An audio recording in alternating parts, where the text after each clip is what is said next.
Well, I think the awareness on this is certainly this is a tremendously challenging issue nationally. I mean, drinking and driving is a national epidemic, and we all know that. And it's something that all of us are constantly battling from an educational standpoint on a daily basis, whether it's right here in Columbia or whether it's nationally. And so I certainly think when issues like this arise, Martina, it gives you an opportunity, first of all, to readdress that situation, say that we all understand that it's a big issue. Number two, recognize that all of us are held accountable for those types of actions that we may have. And finally, you hope that you utilize this as a tremendous learning and teaching opportunity for folks to recognize that it is a problem. We need to continue to address it.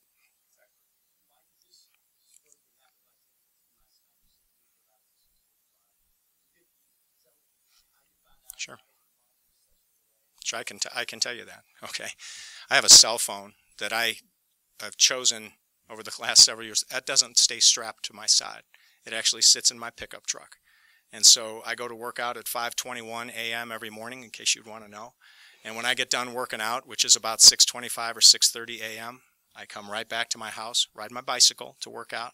I come back to my house. I went into my pickup truck. I got my cell phone at 6:45, and I had received a message from Coach. So that's when I found out about it. He had called me several hours earlier, yes.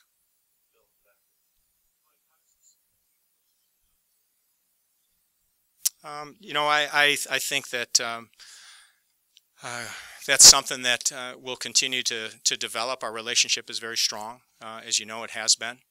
I think it recognizes the fact that I want to be there, and I have been there to continue to be a supporter for him, as he has been for me as well too.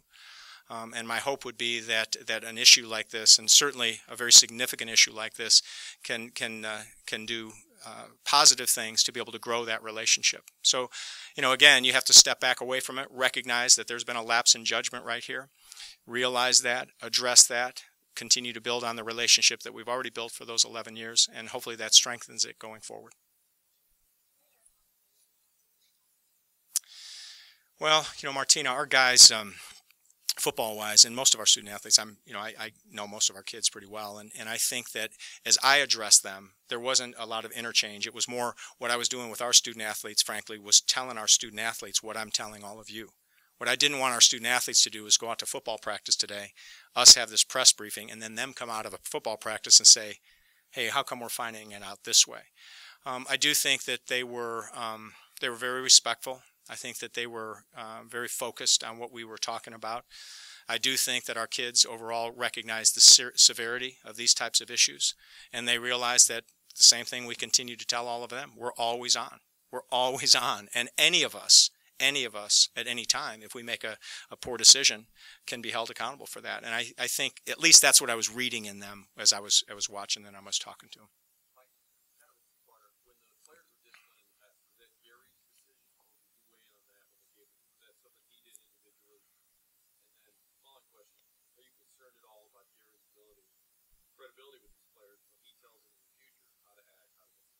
I think the first part, whenever we make a decision on any student athlete, so let's not just talk about a football player. If there's any issue relative to a disciplinary issue with any student athlete, I always work directly with the head coach. So whether that has to do with softball or football or basketball, whatever that may be, we always talk about those types of situations, and then we implement them. And the head coach is the person that would implement those, but it's always done in consultation with me.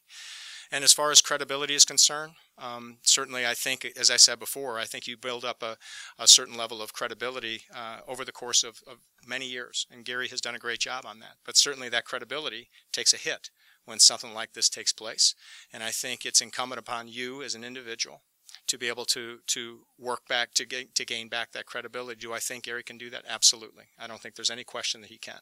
And at least from a remorseful standpoint, a humility standpoint, and the way that he's approached that, not only with me, but I know that he did with our student athletes, I certainly think that ability to start working that credibility right back to where it's been already started at about 2:45 today. That's what I believe.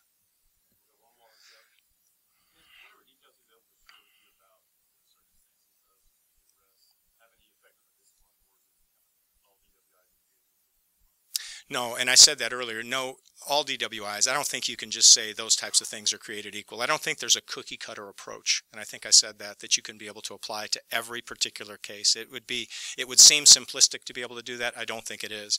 I think there are lots of circumstances that you have to be able to look at. And this morning, I think when we issued a press statement at about 10 o'clock this morning, we talked about the ability for us to really kind of gain more of an understanding of what's taken place, what we've seen took place in this particular case, what we might want to do to be able to address that.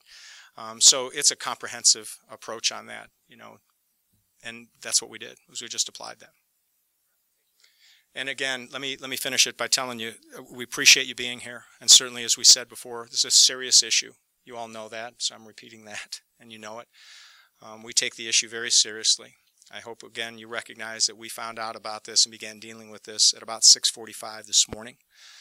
We think that we wanted to make sure that we applied the values that we have as an institution and the values we have as an athletic program to be able to apply that and to drive us. The most important thing on all of this is the University of Missouri and our credibility, and we attempted and we continue to do so to be able to apply all those principles in these type of decisions. I appreciate your patience with us today. I appreciate the opportunity to interchange. I also appreciate your understanding that I won't be available for one-on-ones and that I'm going to be heading to this visitation this evening, and I won't be addressing this tomorrow. Okay, so thank you all very much.